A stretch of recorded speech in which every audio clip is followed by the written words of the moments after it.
What this man discovered will blow your mind, and his fate will make you question what's going on in the world today. You're looking at Stanley Meyer, who was an inventor out of Ohio. He created a fuel cell that runs entirely on water and it can power a vehicle. Look at his water-powered car. He patented it and trademarked it so no one could come and snipe it from him. But little did he know. Official documents say he ran out of a business meeting in a restaurant and said to his brother, "They poisoned me," before he died in the parking lot. Now you may be thinking, the oil companies took him out because he would have made gas obsolete. But it's deeper than that. Guaranteed, the central banks which control the corporation had him whacked. These companies here don't act independently. They are controlled by the financial elite, which are hiding information and technology from the public. And these are the same organizations that want you weak with fluoride, GMOs, preservatives, and all these toxins. Remember, there was a video that was circulating many years ago about a guy who created a car that runs on water. And then this car that ran on water, I mean, he apparently had a viable engine and it was really working. And then he had a heart attack. And as he was dying, he was saying, "They killed me. They killed me." And then he died. Nobody heard from the water engine again. Meyer said that his invention could do what physicists say is impossible, turn water into hydrogen fuel efficiently enough to drive his dune buggy cross-country on 20 gallons straight from the tap. Wow. He took a sip of cranberry juice, then he grabbed his neck, bolted out the door, dropped to his knees, and vomited violently. I ran outside and asked him what's wrong. His brother Stephen Meyer recalled. He said, "They poisoned me." That was his dying declaration.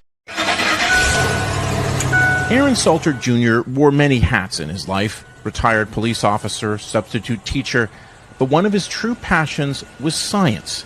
He built a lab in his garage where he spent countless hours working to develop an engine that could run on water. It's not running off of gas fuel? No, there's no gas fuel. There's no gas fuel. Sadly, for all he was in life, the world is learning his story because of the courage he displayed doing his job, protecting his community. You watch until the end, it gets interesting. So if you didn't know, this guy here woke up and drove 200 miles to a grocery store in Buffalo, New York, shooting and killing 10 people and injuring 3 others.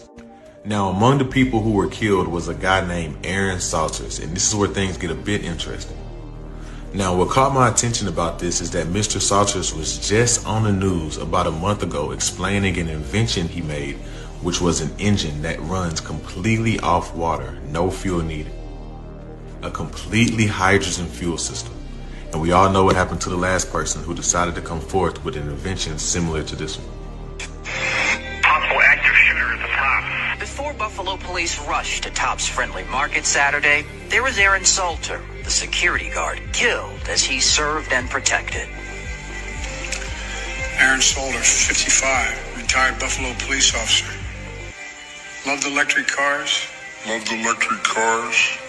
He built a lab in his garage where he spent countless hours working to develop an engine that could run on water. It's not running off of gas fuel? No, there's no gas fuel. I can't tell you how I use it. I do have a patent pending. A local inventor has discovered a way, hear this, to use water to run your car. It's a major breakthrough that will no doubt make motorists happy. And as Ralph Robinson explains, the Pentagon is also showing lots of interest in this project. It's going to be the new platform of technology when oil runs out. Are we not getting into a gas crisis right now? The biggest natural resource in the world is water. Once the engineers get a hold to this revolutionary discovery, in no time short, there will definitely be cars running on water. Bottled water will work, and tap water will work. When I show this vehicle running, I almost show people it running because, as I explained to my lawyers, it shouldn't be running. According to the experts, Well, folks, you heard it yourself from the mouth of Aaron Salters. Here's something that really should be discussed.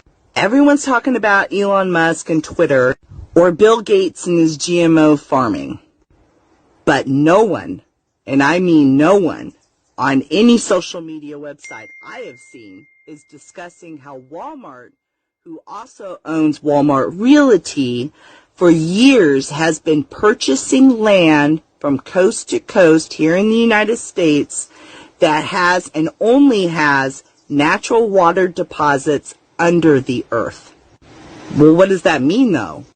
Natural water deposits do not connect with any other surface water.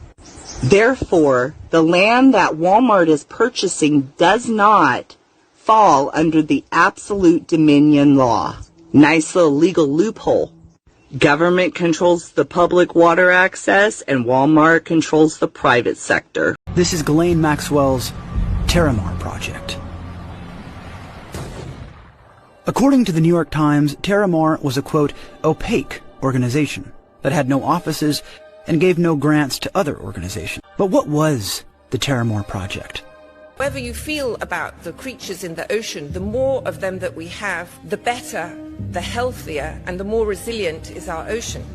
The ocean is the next frontier.